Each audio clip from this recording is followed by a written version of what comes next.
Is this Snoop Dogg speaking as a rapper or as an historian in his own life? Let's talk about it.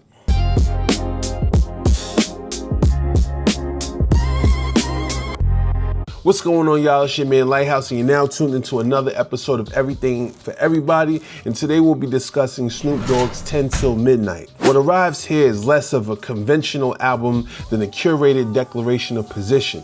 An artist reaffirming authorship over a legacy he never vacated, only restructured. The cover is a clever use of AI with different iterations from a worm-eye view of Snoop towering over. When listening to the project, this makes sense because the perspective is that of an elder statesman, and his cover art signals both continuity and ownership of his position in our culture. Till Midnight is the fourth release since reclaiming Death Row Records. Snoop has been constructing a body of work that consistently returns to that acquisition as both thesis and refrain. I laugh to myself sometimes when I see Snoop Dogg drop because he reminds me of like Michael Jordan when he was on the Wizards. He's literally playing for the team he owns. And Snoop is like Papa John's because he'll cook the pizza, he'll be in the ads, and he'll fuck around and even deliver the pizza. You know what I'm saying? I feel like Snoop being the new CEO of Death Row, he's like really active in trying to get it off the ground and really substantiate it as like a viable entity and a new brand in itself. But all jokes aside, Snoop is reiterating the label and creating a catalog that overshadows whatever negative associations may have been held with Death Row. Across the record, Snoop positions himself as both narrator and elder statesman. Tracks like OG to BG and 17 Rules function as experienced testimony. Autobiographical fragments reshaped into instruction. And I also like how Snoop keeps the classics alive, like on the song 17 Rules, he samples After Seven's Heat of the Moment. This song is a highlight for me because he's kicking game to like, you know, what seems to be the youth. His voice carries the cadence of cautionary memories, speaking directly to younger listeners with an unadorned clarity. The recurring presence of consequences, federal scrutiny, incarceration, irreversible decisions grounds the album in realism while reinforcing its didactic undercurrent. The you addressed throughout is unmistakably generational, a younger audience navigating the same terrain he once did. Production is handled by a cross-regional assembly that balances polish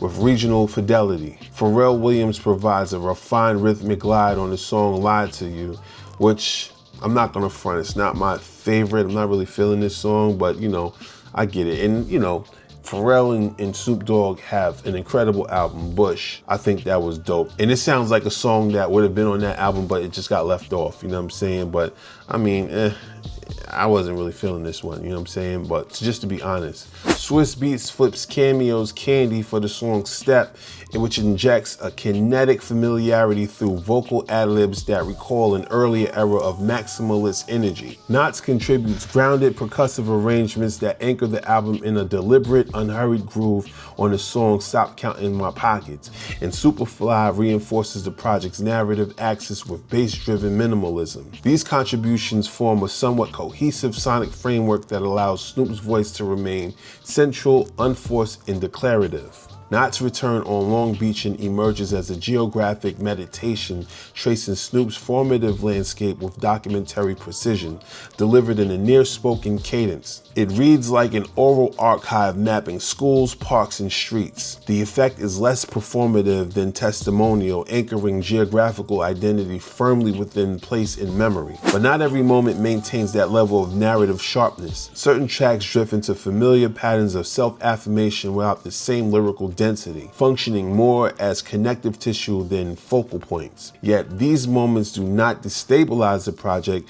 They exist alongside stronger compositions that carry a thematic weight. I had to listen to Pop My Shit with Trinidad James a few times. That's another one that I kind of wasn't really feeling like that. A notable highlight arises through Peasy, whose contribution on the song Dog What Up Though introduces a measured introspection. His verse transitions from transactional precision to quiet fatigue, offering a perspective that complements the album's broader reflections on longevity and labor. It is a subtle but effective extension of Snoop's long-standing practice of bringing regional voices into a unified conversation, which I think is dope, because to say that you were able to do a song with Snoop Dogg is super legendary. Snoop is truly like a hip-hop hip-hop uncle and shit, and definitely a hip-hop icon. Ultimately, 10 Till Midnight operates as a statement of authorship and endurance. It is an album concerned with stewardship, of legacy, of territory, and of narrative control.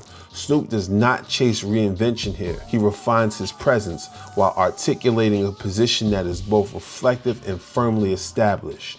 His albums feel and sound like he's chilling in life and has the resources to create on his own terms because he loves the music. And I'm not mad at Snoop's albums at all. It sounds like, you know, the OG who has the studio in his crib and he just creates music just for the plot, just for the love of it. And I feel like Snoop is at that place in his career where it's like he has the label, he has the platform, he has multiple endorsements, but that aside, I think the passion is still there and Snoop is still wanting to show up and just give us good music. It's always some feel-good shit. It's always something that you can dance to, you know, even when he's kicking a message, and even if he gotta kind of perpetuate that persona that we are used to from Snoop, that gangster shit. I mean, he's a grandfather now, so I mean, he ain't gonna be too gangster, but he's still an OG, so he can still kick game, and he delivers that, you know, and he's good at curating R&B artists and soul artists that kind of give Def Jam, I'm sorry, I said Def Jam, I'm bugging, that give Death Row that look, you know what I'm saying, of authenticity and of class and upscale ability, you feel me? So I definitely fuck with Snoop, and I just appreciate when he puts out a project, you know, because it just shows that hip hop is aging and it's maturing, and our elder statesmen have the ability to still put out good music, you know? Do I love every song on this project? No, but I'm not mad at this project. Like, I can listen to it, and I'm going to definitely dial back and check it out throughout the year, you know what I'm saying? Even further on, you know, like, I fuck with Snoop. Like, he can give you a song because you know what you're getting from Snoop Dogg. So if you like Snoop Dogg and you're a fan of Snoop Dogg, this is definitely an album worth checking out. You know what I'm saying? Like, this album is solid to me. But that's my time. Thank you for watching another episode of Everything for Everybody. Make sure to like, comment, subscribe, hit the notification bell so you can stay in the loop. Wherever you stream your podcast, you can stay right on that platform. I use Spotify. This is how it looks right here. You know, you could just follow Everything for Everybody on your streaming platforms for podcasts. And, you know, after you hear the episode, you can go and listen to the project. You know what I'm saying? I think that makes sense. Let me know what you think. But until next time, take care of yourself, and I'll see y'all soon. Peace. And we out. Chill.